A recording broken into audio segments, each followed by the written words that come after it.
Under this preeminent proscenium, please welcome Mr. Smythe and Mr. Jones. Hello there! Can I get a huzzah? Huzzah! Wonderful! I'm Mr. Smythe. And I'm Mr. Jones. And how is each and everybody doing today? Welcome to the theater, the famous Royal Theater. And while we're in the theater, I say let's do a play. using our imagination as well as good enunciation, together we will be creating a creation that will take your breath away.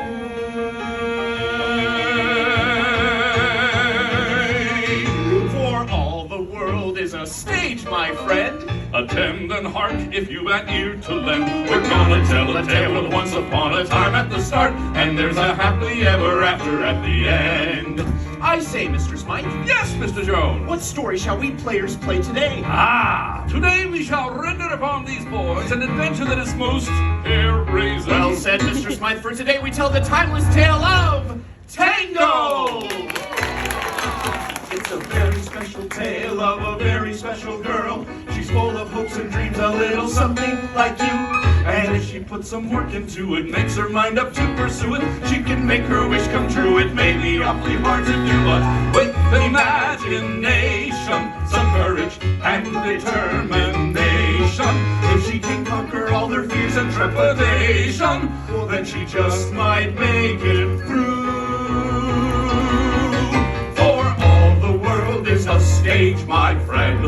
Attend and hark if you've an ear to lend. And here's one thing on which you can depend.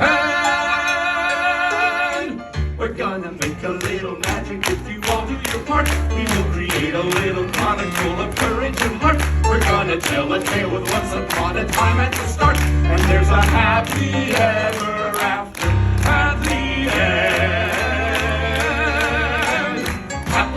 After at the end. Thank you very much, and welcome to the Royal Theater. To help tell our story today, we have two special guests. Two special guests? Yes. Who's on first? A young lady with golden locks. Goldilocks and her three dancing bears! No, we don't have three dancing bears. Only two? No. Just one? No, there are no dancing bears. Presenting Goldilocks and no dancing bears. What are you doing? Hey, maybe they could be the dancing bears. There's a mama and a papa There and, are and no a baby. dancing bears and no Goldilocks. But you said a young lady with golden locks. Yes, Rapunzel. Rapunzel doesn't have any dancing bears. No, she's our first guest. Our first guest? Yes. Who's on second? That is the question. I can hardly wait. Good gentle dawn, it's time to give a warm welcome to our first royal guest, the one, The only the one and only, Rapunzel!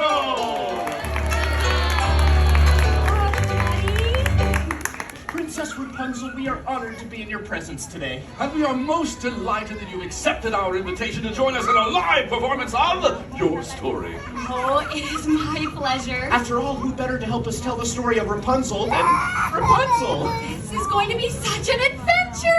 Now remember, we are here to assist you in any way we can. Should you wish to know where to stand, we shall show you. Should you want to know what to say, we will tell you. Should you wish to recognize one of us for most outstanding performance by a player in a leading role, drama or comedy, we shall kneel before you in humble gratitude. I'm sure you'll both be wonderful. Very well. Are you ready? Yes. Then let the play begin. Once upon a time, there was a radiant young lady named Rapunzel. Who lived at the top of a tall, tall tower. From the time I was just a baby, my mother never allowed me to go outside.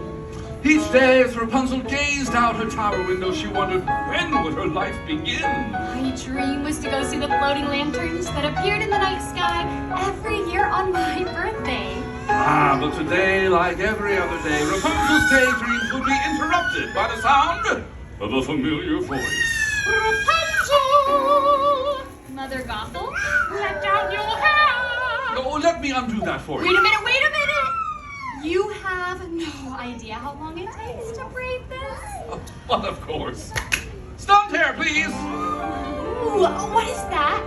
That is a theatrical representation of your hair. I love the theater!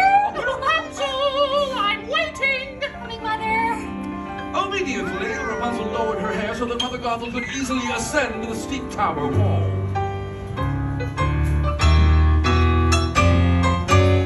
Apple, dearie? Thank you. It should be noted by all in attendance that Mother Gothel was not Rapunzel's real mother. That's right. I was kidnapped by Mother Gothel when I was just a baby. And why was Rapunzel kidnapped? Ooh, Mr. Jones! Because of her magic hair. Yes, which keeps Mother Gothel! The fairest of them all. Ah, Rapunzel. Princess. Rapunzel, Mummy's feeling a bit run down. Why don't you let me brush your hair while Mr. Smythe sings your magic song?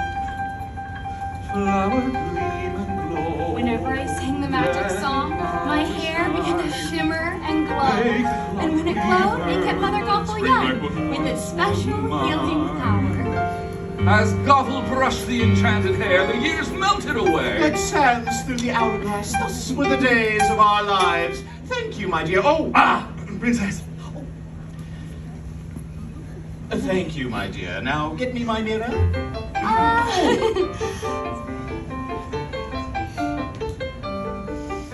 Do you know what I see? I see a strong, confident, beautiful young lady. Oh, look, you're here too. Realizing this might be her last opportunity, Rapunzel summoned up the courage to ask, Mother, I was wondering, since it's my birthday tomorrow, would you please take me to see the floating lanterns? It's my only birthday wish. Absolutely not, Rapunzel. Sorry. Samuel! Power gleam and glow, let your power shine, make the clock reverse, bring back what was mine. Ta-da! I told you, the world is a dangerous place filled with ruffians and thugs, and that's why I keep you locked up in this beautiful tower. Sorry. Seriously. Sam! Power glow, power shine, clock reverse, mine. For your own safety, my dear, you will never, ever, ever, ever, ever leave this tower. Ever! Trust me, Rapunzel, Mother knows best. Rapunzel was determined to see the floating lantern, so she did what any imprisoned 18-year-old girl would do. She packed up a frying pan and headed for the window. Looking down, Rapunzel spotted a young man climbing the tower. The stranger! And as the young man hauled himself up into her tower room... A hearty huzzah for Flynn Rider! Quickly, Rapunzel did what any imprisoned 18-year-old girl who just knocked out a climbing stranger would do. After that, she went through his belongings, found a royal crown, and hid it. Now, surely I can convince him to take me to see the floating lanterns. What Rapunzel didn't know was that the crown was stolen. Flynn was a wanted man. Look, Blondie, there is no way that I will ever take you to see the floating... Okay, I'll take you to see the lanterns. Anything to get that crown back. And so Rapunzel let down her hair, and down the tower they climbed. Okay, well, this isn't weird. Climbing down hair. As they scaled down the stone wall, the stranger introduced himself as... Flynn Rider. And before Rapunzel could say... Holy hairbrush, Flynn! Their feet were on the ground and they were off and running on their new adventure. I can't believe I did this! This is so fun! I just hope we don't run into any ruffians or thugs. Hoping to end this adventure as quickly as possible. And avoid being arrested by the royal guards, Flynn said. Hey, are you hungry? I know a great place for lunch. And thus he led the way to the Snuggly Duckling Tavern. Which, as it turns out, was filled with ruffians and thugs. Ow! Wow! Will you look at this bunch? This is a mean-looking bunch of ruffians and thugs. Ooh, look at him. Never trust anyone with a mustache, especially a milk mustache. Ooh, and don't be fooled by those pigtails. I think I saw her on the kingdom's most wanted list. You know, I think it would be a whole lot safer if we turned you around and got you back home. What do you say, Blondie? Let's get back to the tower and get that crown, okay? Excuse me?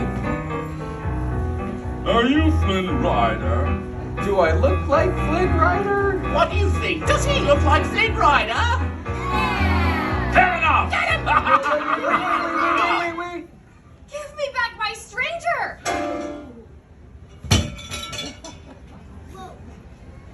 I need him to take me to see the floating lanterns. It's my dream. Don't any of you have a dream? I had a dream once. Oh, that's quite nice. I've got a dream. I've got a dream. See? I ain't as cruel and vicious as I seem.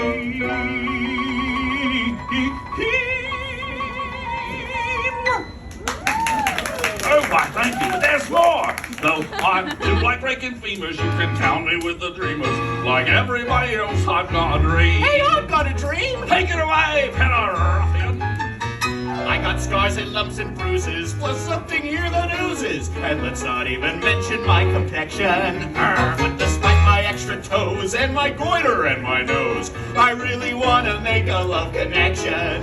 He's got a dream. He's got a dream. She's got a dream. Just wanna see the floating lanterns gleam. And with every passing hour, she's so glad she left her tower. Like all you lovely folks, she's got a dream. Yes, way down deep inside, she's got a dream. Yeah! Suddenly, out of nowhere, came a brand new character nobody had ever seen.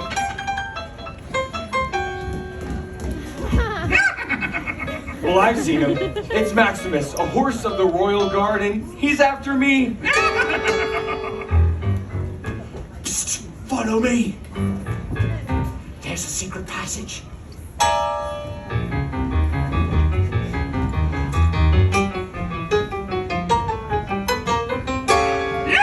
Run! They ran from Maximus through a twisting, turning cave. Till at last we broke out into the sunlight, only to realize. Look out! We were standing on the edge of a precipitous cliff. A towering reservoir on one side. A deep chasm on the other. Thinking quickly, Rapunzel tossed her hair across the chasm where it latched on to a wooden beam. Flynn, follow me! But it was too late, for Flynn was trapped and Maximus was on him, sword drawn. Seriously?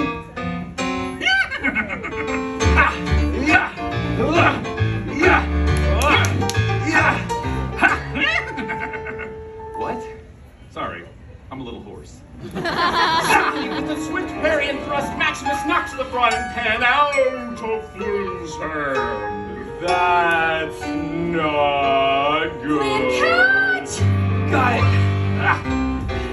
Thus Flynn was able to follow Rapunzel to safety. Huzzah!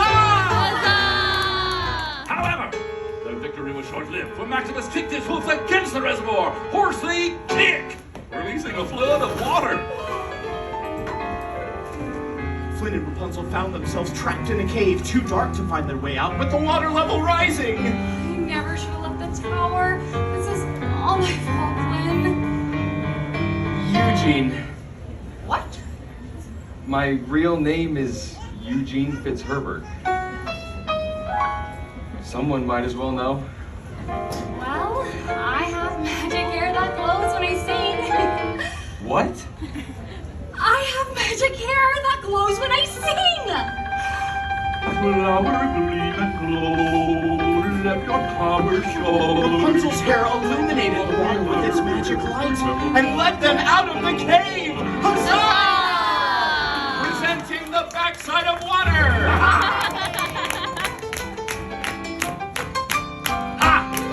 Hey! Once on dry land, Eugene kept his promise and took Rapunzel to see the floating lanterns. Wait a minute, where's the boat? What boat? We were in a boat. Oh, she's right. We were definitely in a boat. We don't have a boat. Oh, it was so romantic. You can't leave that part out.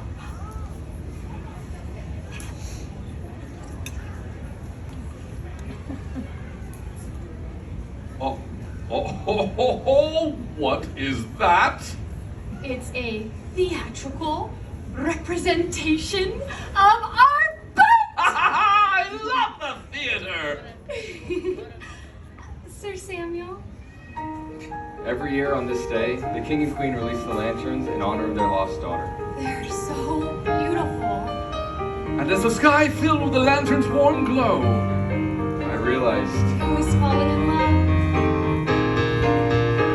and at last I see the light, and it's like the fog has lifted.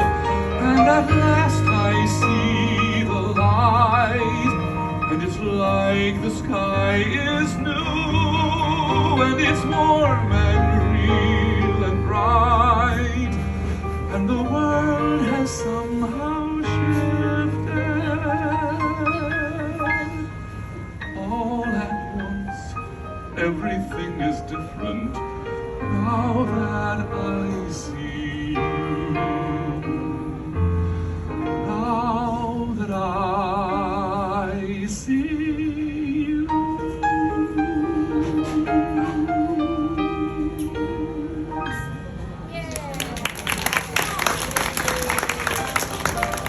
What is this picture? It's a symbol of the royal family. The king, the queen, the missing princess. The missing princess. The missing princess, Eugene, I have to go! As quickly as she could, Rapunzel raced back to her tower. Rapunzel, where are you going? Rapunzel, where have you been? Out there, discovering who I really am. I'm the missing princess. Huzzah! Well, bravo! You figured it out. But you and your magic hair aren't going anywhere. You're staying right here and keeping me the fairest of them all. Rapunzel, Eugene! I've discovered who you really. And Eugene fell to the floor. He's dying! Well, that's the circle of life, my dear. Now come along. Where are we going? Where nobody will ever find you again. We can't just let him We die. can't let him live and expose our secret. Please, please, let me heal him and I'll go with you forever! I promise. Knowing that Rapunzel never broke a promise, Mother Gothel agreed to allow her this final act of kindness. I can't let you do this. I can't let you die. If you do this, you will die. And with his last bit of strength, Eugene grabbed Gothel's knife and cut Rapunzel's hair. No, my precious. My precious. Hair suddenly lost its magic. Causing Mother Gothel to wither into a shrieking old hag. Ah! Thou cursed rat! Seest what thou hast done! What I melt!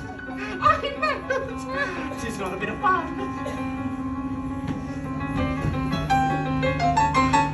What a world! What a world! What a small world after.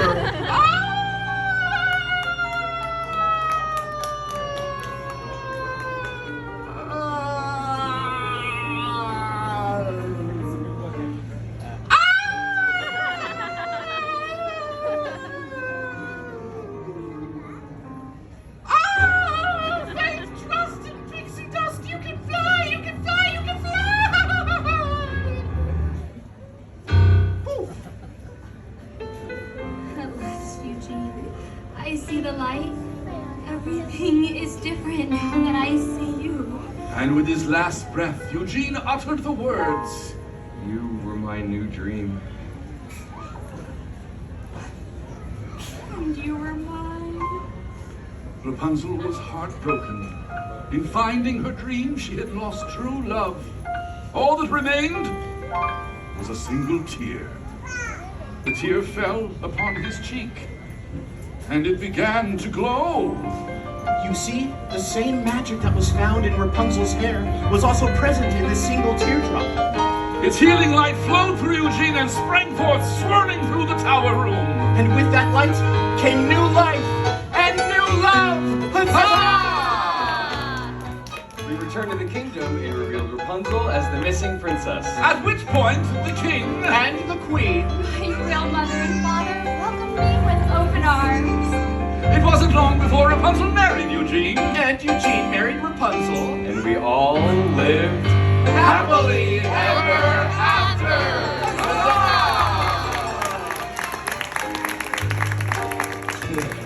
How about a royal round of applause for Princess Rapunzel? And a hearty huzzah for Queen Rider! And let's hear it for Sir Samuel of Morocco! And so we made a little magic and you all did your part. narrated as a chronicle of courage and art. We told a fairy tale with once upon a time at the start, and had a happy ever after.